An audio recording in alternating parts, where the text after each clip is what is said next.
If you've ever wondered why you don't feel in the mood or why it feels so hard to turn on, it's because you're missing some major education on how sexual arousal works, and I'm about to let you in on all of it.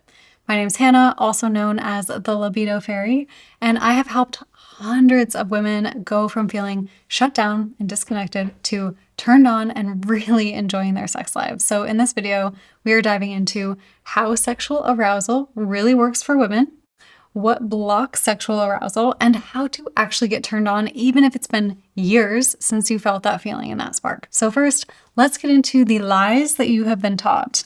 So the narrative around how sexual arousal works is that it just happens spontaneously out of nowhere. Like someone hot walks by and boom, you're horny. But for most women, that is not how it goes. I talk about this in depth in my video, The Truth About Sexual Desire, and you can check that out. But what you need to know is that 85% of women need some kind of pleasurable stimulation, either emotionally or physically, before they feel sexually aroused and want to engage in sex. So if you're not feeling turn on spontaneously, it's probably because you need to be actively engaged in turning on instead of just waiting to feel it out of the blue. So we'll talk about how you can do that a little bit later in this video, but before we get there, let's talk about what actually happens in your body when you become physically aroused. During arousal, a few key things are happening physiologically in your body. So blood flow increases to the genitals, especially the clitoris, the labia, and the vaginal walls, so that there's enhanced sensation and pleasure. Amazing that your body does this. Then the clitoris swells, similar to how a penis becomes erect, because they are made out of the same exact tissue. The vaginal walls begin to lubricate naturally, the pelvic floor muscles begin to relax and engage, the size of the vagina widens and lengthens, and the cervix literally moves back to make room for penetration so that it is not painful. Breathing deepens, heart rate increases, the nipples become erect, skin may become more sensitive or flushed. But here's the kicker. For many women, it can take 20 all the way up to 40 minutes of stimulation and engagement to really reach that peak of physical arousal. It's crucial that you think of those 20 minutes as fun, exciting time to explore rather than a problem, because there is so much happening biologically that makes sex more pleasurable. If you don't put that time in, the likelihood of vaginal tearing, pain, numbness, distraction, tense pelvic floor muscles, and overall discomfort is very high, especially with penetrative sex, which can lead to not wanting sex. So those are the mechanics of the physical arousal, but how do you actually get that to start happening?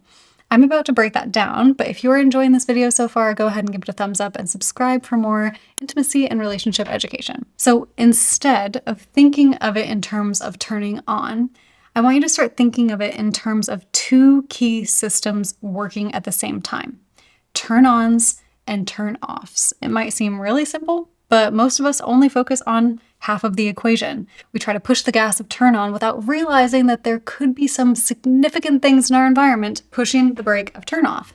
For so many of my students inside of the Intimacy Accelerator, the biggest breakthrough happens when we identify the things that turn them off and remove those, rather than just trying to add in more turn-ons. So examples could be environmental turn-offs. There's no privacy, there's a messy space, there's stressful surroundings. There could be psychological turn-offs like negative self-talk, performance anxiety, pressure, past conditioning. There could be nervous system-based turn-offs like stress or fight or flight mode or lack of safety. There could be relational turn-offs like unresolved tension or resentment in the relationship. There could be emotional turn-offs like exhaustion, overwhelm, not feeling desired, not feeling appreciated.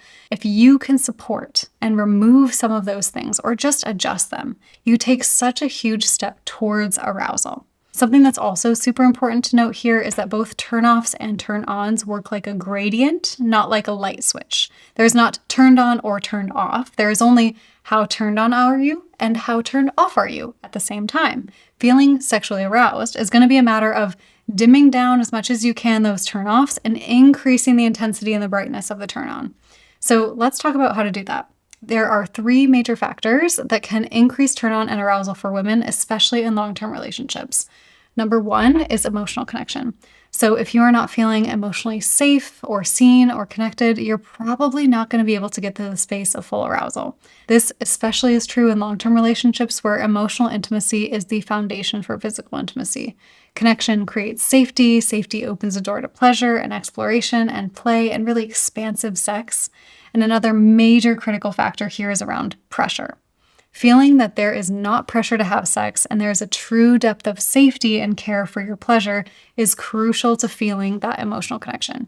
Number 2 is physical pleasure and sexual currency. So quick goal-oriented touch that just happens with the intention of getting to the point or hurrying up into penetration does not cut it. We need slow, intentional, attuned touch without pressure to perform. And this needs to happen throughout the relationship, not just being in the moment where sex is being initiated. So this is called sexual currency. I made an entire video about it that you can check out. But having more physical attunement and flirting and sexual energy without pressure consistently in the relationship will keep that level of arousal higher rather than having to go from 0 to 100 when it's time for sex. The more pleasure that you get from these kind of physical and flirtatious interactions, the more sexual arousal will increase. Number 3 is the psychological engagement. Fantasy, curiosity, novelty. These are not extras. They are so important because arousal lives in the brain just as much as in the body. And your brain is your largest sex organ. Your thoughts and your environment and your imagination, they all really matter. That's why things like sexting, reading erotica, intentional daydreaming can all really help build arousal over time.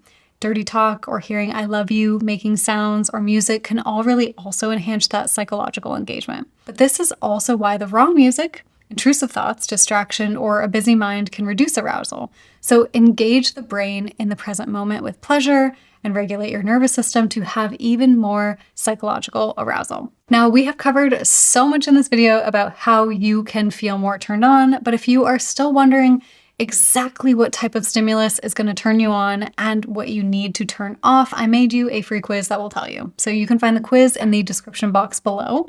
And if you learned something today, please pass this video along to a woman in your life who could use this education. Thank you so much for watching, and I will see you in the next one.